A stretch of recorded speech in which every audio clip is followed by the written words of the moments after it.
নমস্কার বন্ধুরা, সুমনা কুকিংয়ে সবাইকে স্বাগত জানিয়ে আজকে আমি একটা নতুন রেসিপি শুরু করছি। ডালের বিভিন্ন রকম রেসিপি খেয়ে আপনারা অভ্যস্ত হয়েছেন। আজকে আমি বানাবো দুর্দান্ত স্বাদের পটল, আলু আর মুসুর ডালের রেসিপি।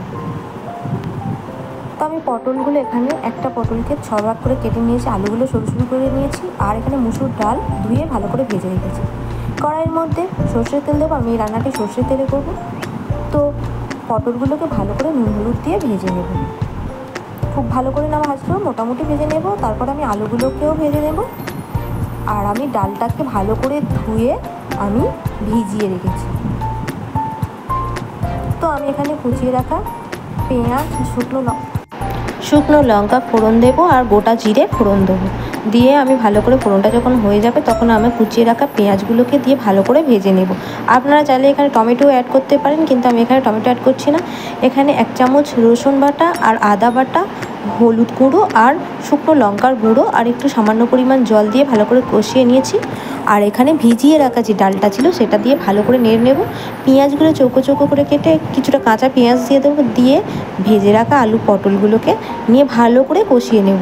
কষিয়ে নেওয়ার পরে আমি এখানে গরম জল যুক্ত করব। আপনারা অবশ্যই গরম জল দেবেন। তো ডালটা অনেকক্ষণ ঢাকা দিয়ে রেখেছিলাম, তো এরকমভাবে সিদ্ধ হয়েছে। ডালটা এরকম গোটা গোটাই থাকবে। আমি এখানে গরম মশলা আর এখানে পরিমাণ মতো চিনি অ্যাড করব। আপনারা চাইলে চিনিটা নাও অ্যাড করতে পারেন, কিন্তু চিনিটা দিলে অবশ্যই খেতে ভালো লাগবে। তো আমি এগুলো নাড়িয়ে দেবো। তো এইটা এরকমই শুকনো শুকনো হবে আর ডালগুলো এরকমই একটু দানা দানা থাকবে, কিন্তু পুরো সিদ্ধ হয়ে গেছে।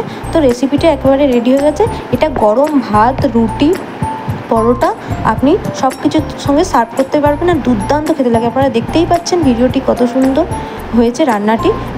তো দেখেই বোঝা যাচ্ছে কতটা লোভনীয় হয়েছে। আর আপনারা অবশ্যই ট্রাই করবেন।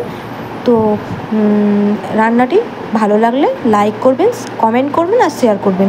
তো আপনারা ভালো থাকবেন, সুস্থ থাকবেন আর সবাইকে ভালো রাখবেন।